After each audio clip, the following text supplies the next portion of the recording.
Question number 11, Darroch Ball. Thank you, Mr. Speaker. To the Minister for Whānau Ora, what evidence, if any, does he have that Whānau Ora is making any meaningful impact for Māori whatsoever, other than anecdotal evidence and conversations he has had? Good question. The Honourable Te Urara Flavel. Tēnā koe, Mr. Speaker. Tēnā koe. Actually, it's good to go in and meet with the people who are actually benefiting from Whānau Ora, but I can advise the House that the evidence comes from at least 10 publicly available reports that all speak of the benefits and the outcomes achieved by the Whānau Ora approach.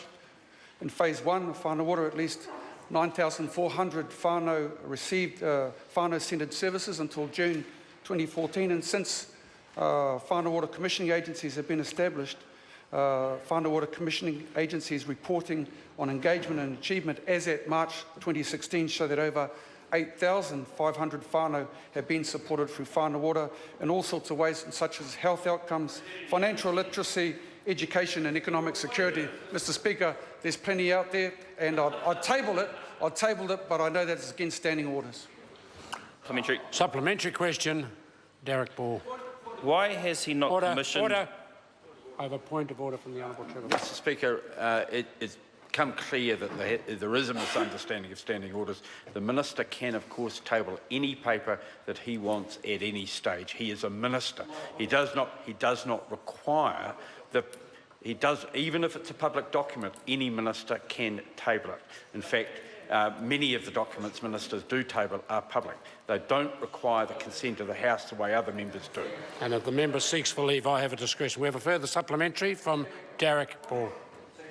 Point of order, the Honourable Te Urara Flavel. Mr. Speaker, I've got a list of 12 of those reports. I'm happy to read all of them out in order to achieve that goal. I want the point of order. The point of order is I wish to table these documents. Are they publicly available? They're publicly available. Then I'm not going to put that leave.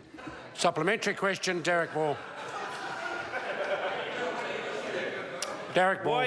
Why has he not commissioned or released one single independent report or economic analysis on Whānau Ora since July 2014, instead of relying upon anecdotal evidence to measure progress and outputs? That's right. The Honourable Te Urara Flavel. Mr. Speaker, I'll start by saying a number of reports have been commissioned and available publicly. Let's start with the Productivity Commission. And I'll quote the Productivity Commission. Mr. Speaker, the Productivity Commission said in their report, the Commission finds that Whānau Ora shows much promise to tackle long-standing issues for improving Māori well-being. Its kaupapa Māori approach is essentially important to Māori well-being. It has many of the characteristics required for a developed model to promote integrated services for families with multiple complex needs, aspirations. Got another one, sir. Office of the Auditor General. I've got Ministry of Health. I've got them all. Supplementary question, Joanne Hayes. Thank you, Mr. Speaker. What announcements has the Minister made recently to support the economic outcomes for Māori? The Honourable Te Urara Flavel. Well, Mr. Speaker, more good news. Whānau Ora, sir, is committed to empowering whānau to achieve one of the goals is better economic outcomes.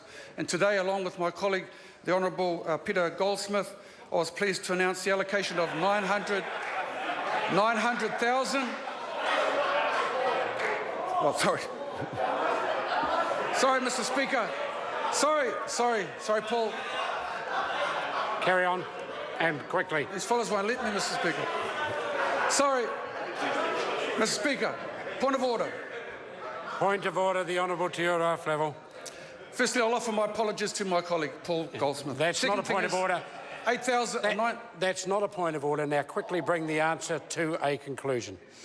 I'm just pleased to announce 900,000 to improve the financial capability amongst Māori. More than you've got, Mr. Peters, for Māori communities. 900,000 more. Order. The member. Speaker, point of order, the Right Honourable Winston Point Peters. of order on two grounds. First of all, he can't bring you into the debate. And the second thing is, I got 239 million. Not like he got. And I'm not interested in the second part of the point of order. I'm not interested in the second part of the point of order. In the first part, I refer the member to Speaker's ruling 31.3. If I'm brought into the debate, and often it's accidental, I'll intervene if I need to. It's my determination, not the Right Honourable Winston Peters. Further supplementary? Point of order, sir. Oh, point of order, Darroch Paul. I seek leave to table a document that has been obtained through OIA, dated 13th of August 2015, from the sources TPK, and it states that there is no independent reports or economic analysis commissioned by TPK. Leave is sought to table that particular document. Is there any objection? There is none. It can be tabled. Supplementary. Supplementary question, Darroch Paul. What evidence has he presented to the Minister of Finance for Whānau Ora funding when the government's social investment approach demands measurable data and measurable outcomes before continuing to spend taxpayers' money? The Honourable Te Ora Flavel. Mr Speaker, the Minister of Finance is available on the Whānau Ora Partnership Group and receives all of the reports from commissioning agencies on a quarterly basis. He receives those reports. Secondly, all of the reports from commissioning agencies are available online on the website and are public documents. Anyone can read them, and there's plenty of evidence out there. Order. Supplementary question, Joanne Hayes. Thank you. How does the announcement support the government's national strategy on financial capability?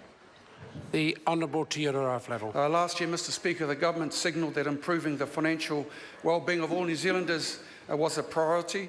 The upscaling of these pioneering Māori pilot programs reinforces our ongoing commitment to this goal. We know that the government needs to provide three things in order to steer people away from getting entrapped in the cycle of debt and poor financial decisions, and providing these the three things of effective legislation, proper enforcement and improved education will certainly contribute to that. Supplementary question, Darroch Paul.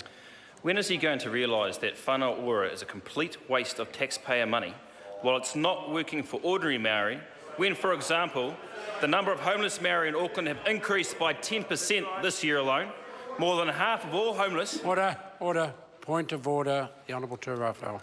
Mr Speaker, with respect, next week is Māori Language Week, and my ear's a little bit sore with Māori.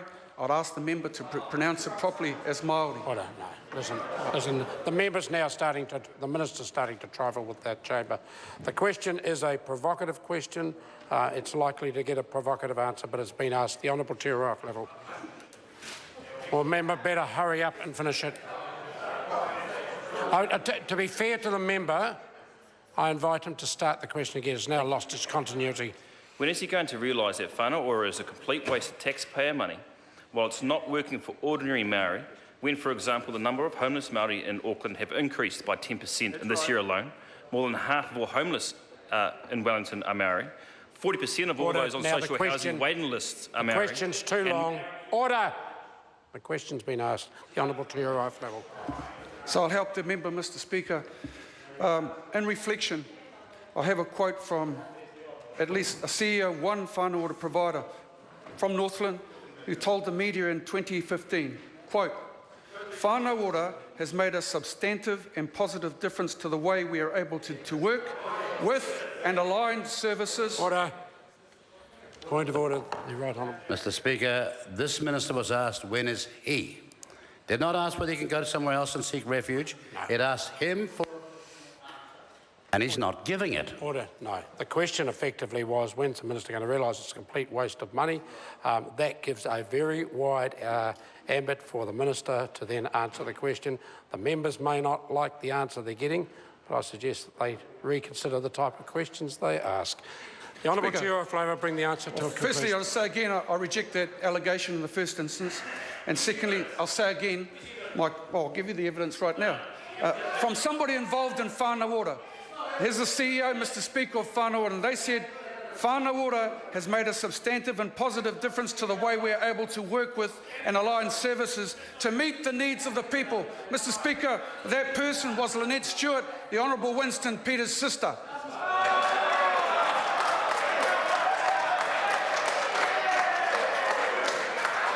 Point of order. Order, order. Order. Point of order, Speaker. Order, I'm just waiting till I can hear Point it of order, Speaker. in My silence, point of because I'm order sure is it's that going to be interesting. Every family has a member that loses their way.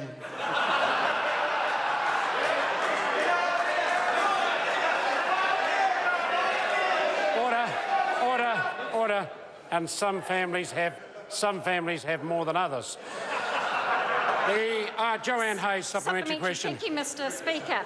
What further reports has he had relating to Whānau Ora success in Northland? The Honourable Te Ura Flavel. Oh, Mr. Speaker, I've pretty much given the evidence that I need. As the honourable member just said, there's evidence around. The evidence, the statement that I just gave out to the House from the Honourable Winston Peters' sister, who is a CEO of a provider in Whānau Ora. Question number 12.